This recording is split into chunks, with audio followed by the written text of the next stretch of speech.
नमस्कार साथियों, उम्मीद करता हूँ आप सभी लोग अच्छे होंगे। जो भी साथी हमारे उत्तर प्रदेश होमगार्ड 2025 की तैयारी कर रहे हैं, उन सभी साथी के लिए आज की क्लास काफ़ी ज़्यादा इम्पोर्टेंट होगी। इस क्लास में यूपी जीके से संबंधित हम लोग ऐसे प्रश्न देखेंगे जो आपके प्रीवियस ईयर में लगातार पूछे जा रहे हैं। तो उम्मीद करता हूँ साथी इस साल भी पूछे जाएंगे, तो आप इस क्लास में कंप्लीट जरूर बने रहिएगा और अंत में बताइएगा इनमें से कितना प्रश्न ऐसा था जो आपको पहले से आता था। आते हैं बिना आपके समय को वेस्ट करते हुए डायरेक्टली प्रश्नों की चर्चा करते हैं। पहला प्रश्न आप सभी के समक्ष है, आप सभी से कह रखे है उत्तर प्रदेश का पुराना नाम क्या था। अगर बात करें साथी उत्तर प्रदेश का पुराना नाम क्या था, तो उत्तर प्रदेश का पुराना नाम संयुक्त प्रांत था। ऑप्शन नंबर बी इसका सही उत्तर होगा।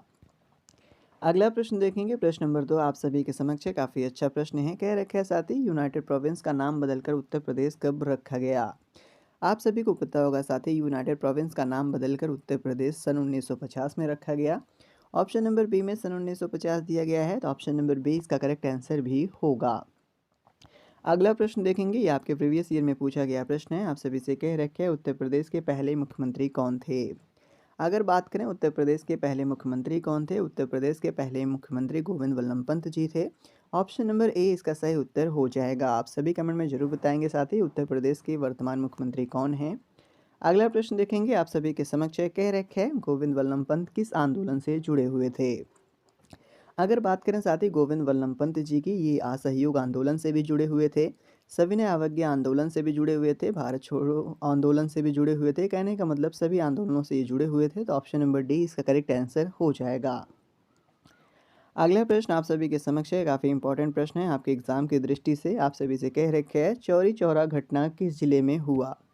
अगर बात करें साथ ही चौरी चौरा कांड की, ये किस जिले में हुआ, तो ये गोरखपुर में हुआ था। ऑप्शन नंबर बी में गोरखपुर दिया गया है, तो ऑप्शन नंबर बी इसका करेक्ट आंसर हो जाएगा। अगला प्रश्न आप सभी के समक्ष है, काफ़ी इंपॉर्टेंट प्रश्न है साथी। आप सभी से कह रखे है काकोरी कांड किस जिले में हुआ था। अगर बात करें काकोरी कांड की, ये क्या साथी कानपुर में घटित हुआ था, या फिर लखनऊ में, या फिर बाराबंकी में, या फिर ये उन्नाव में। तो आप सभी साथी को इसका उत्तर पता होना चाहिए। काकोरी कांड जो है लखनऊ जिले में हुआ था। ऑप्शन नंबर बी इसका करेक्ट आंसर हो जाएगा। अगला प्रश्न देखेंगे, आप सभी के समक्ष है, कह रखे है राम प्रसाद बिस्मिल किस आंदोलन से जुड़े थे।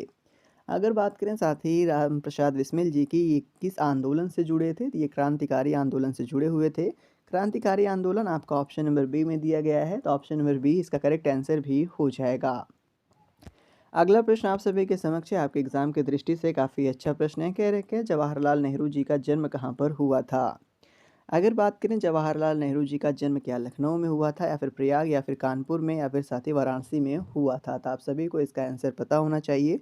जवाहरलाल नेहरू जी का जो जन्म है साथी, ये प्रयागराज में हुआ था। ऑप्शन नंबर बी इसका करेक्ट आंसर भी होगा।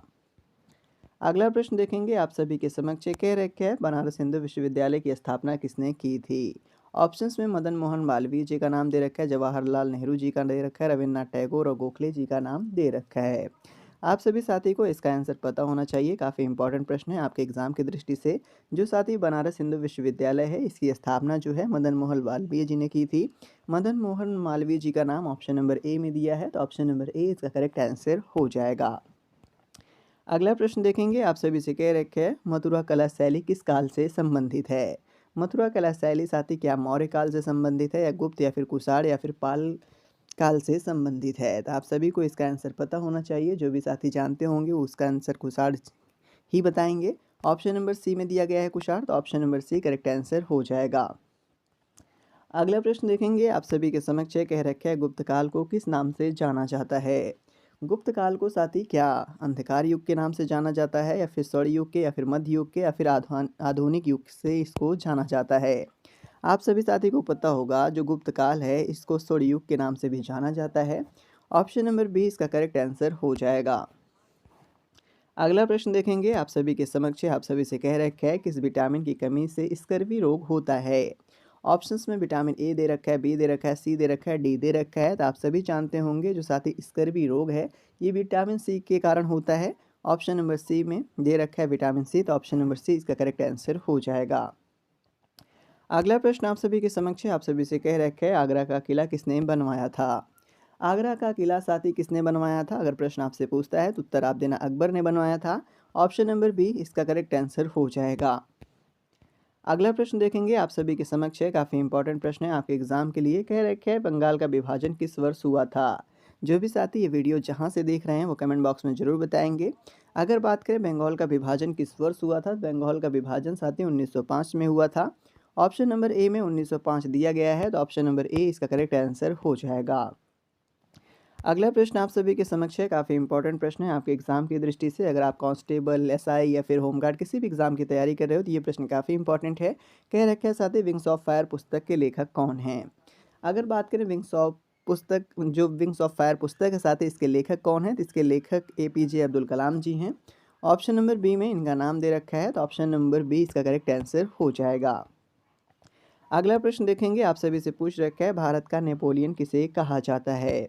भारत का नेपोलियन क्या चंद्रगुप्त मौर्य जी को कहा जाता है, या फिर समुद्रगुप्त को, या फिर अशोक को, या फिर हर्षवर्धन को। तो बात करें इसके करेक्ट आंसर की, तो आप सभी जानते होंगे भारत के नेपोलियन से समुद्रगुप्त को जाना जाता है। ऑप्शन नंबर बी इसका सही उत्तर हो जाएगा। अगला प्रश्न आप सभी के समक्ष है, कह रखा है ताजमहल किस नदी के किनारे स्थित है।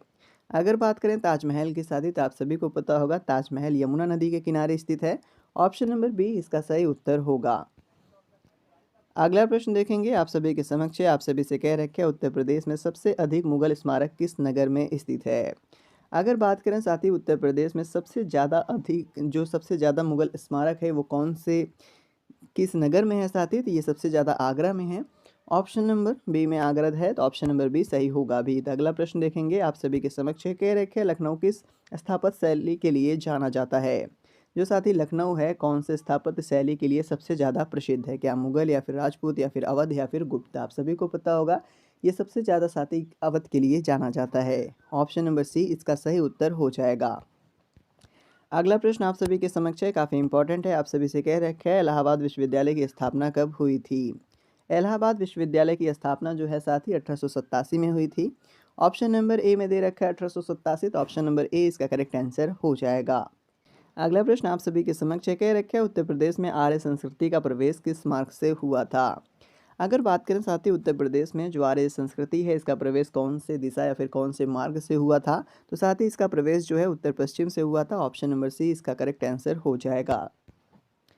अगला प्रश्न आप सभी के समक्ष है, आप सभी से कह रखे है वेदों की रचना किस काल में हुई थी। क्या वेदों की रचना पूर्व वैदिक में हुई थी, या फिर उत्तर वैदिक काल में, या फिर बौद्ध या फिर गुप्त काल में इसकी रचना की गई थी। तो बात करें इसके करेक्ट आंसर की, तो आप सभी जानते होंगे जो वेदों की रचना है साथ ही ये पूर्व वैदिक काल में हुई थी। ऑप्शन नंबर ए इसका सही उत्तर हो जाएगा। अगला प्रश्न आप सभी के समक्ष है, काफ़ी इंपॉर्टेंट है, कह रखे हैं वैदिक काल में सबसे महत्वपूर्ण नदी कौन सी थी। अगर बात करें साथ ही वैदिक काल की, इसमें सबसे महत्वपूर्ण नदी कौन सी थी, तो सबसे महत्वपूर्ण नदी सरस्वती थी। ऑप्शन नंबर बी इसका सही उत्तर हो जाएगा। अगला प्रश्न देखेंगे आप सभी के समक्ष है, काफ़ी इंपॉर्टेंट प्रश्न है आपके एग्जाम की दृष्टि से। आप सभी से कह रखे है उत्तर प्रदेश का ऐतिहासिक केंद्र माना जाता है। उत्तर प्रदेश का ऐतिहासिक केंद्र क्या प्रयागराज को माना जाता है, या फिर काशी को, या फिर आगरा को, या फिर लखनऊ को माना जाता है। तो आप सभी जानते होंगे उत्तर प्रदेश का ऐतिहासिक केंद्र जो है साथी वो काशी को माना जाता है। ऑप्शन नंबर बी इसका सही उत्तर होगा। अगला प्रश्न देखेंगे आप सभी के समक्ष है, आप सभी से कह रहे क्या उत्तर प्रदेश का सांस्कृतिक हृदय किसे कहा जाता है। उत्तर प्रदेश का सांस्कृतिक हृदय साथी लखनऊ को कहा जाता है। ऑप्शन नंबर सी इसका सही उत्तर हो जाएगा।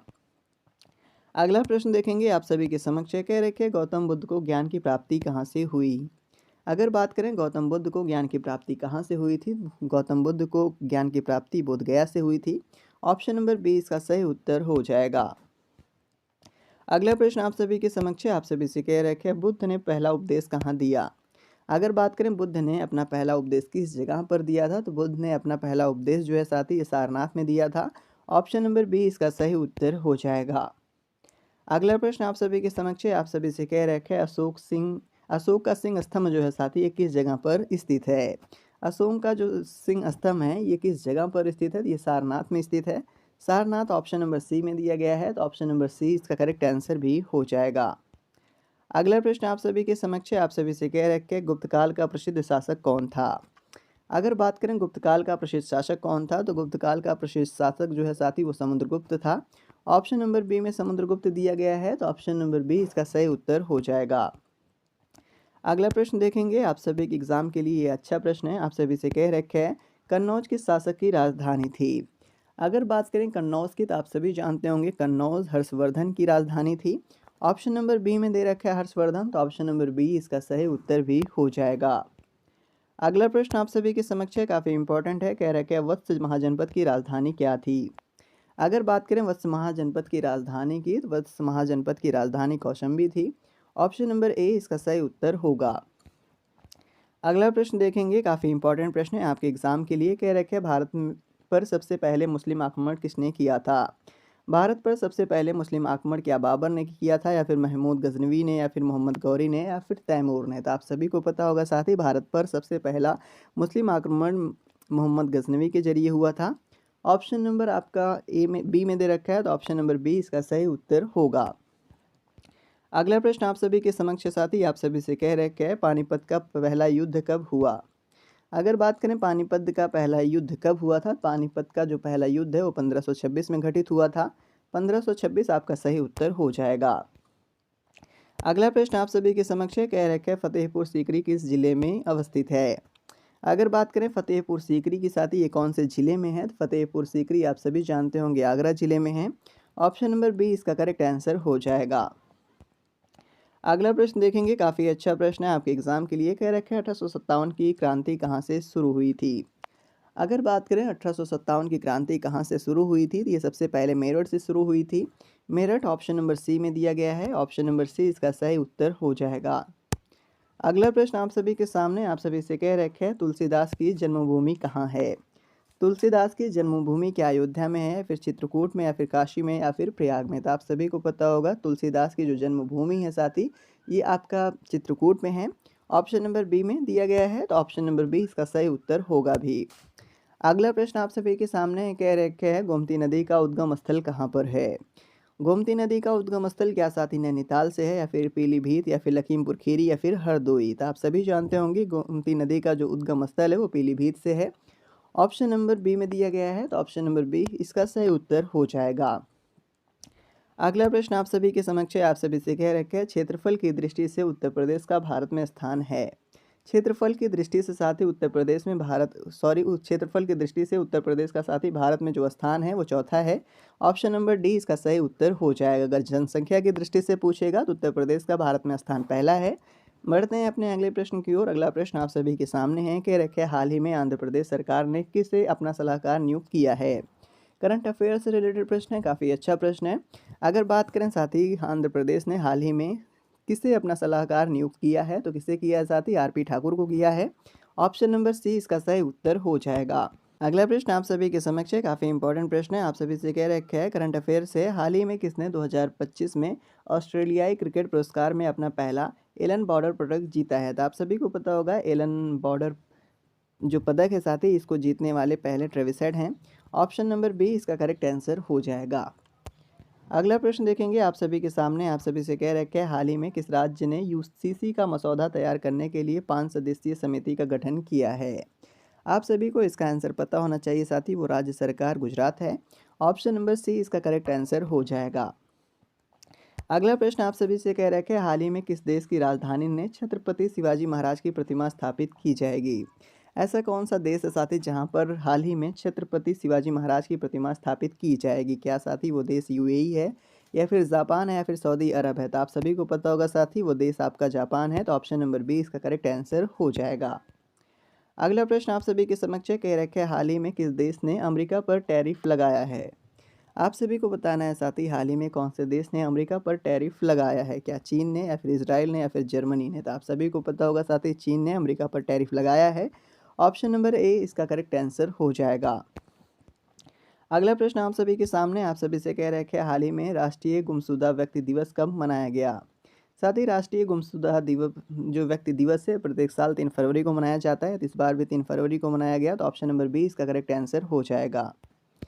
अगले प्रश्न की चर्चा करेंगे आप सभी से कह रखे हैं हाल ही में जनवरी 2025 में भारत का जीएसटी कलेक्शन कितने लाख करोड़ तक पहुंच गया था। तो साथ ही जो भारत का जीएसटी कलेक्शन था वो लगभग 1.96 लाख करोड़ पहुंच गया था। तो ऑप्शन नंबर 1.96 लाख बी में दे रखा है। तो ऑप्शन नंबर बी इसका करेक्ट आंसर हो जाएगा। आज के लिए इतना ही, मिलते हैं अपने अगली क्लास में, तब तक के लिए धन्यवाद।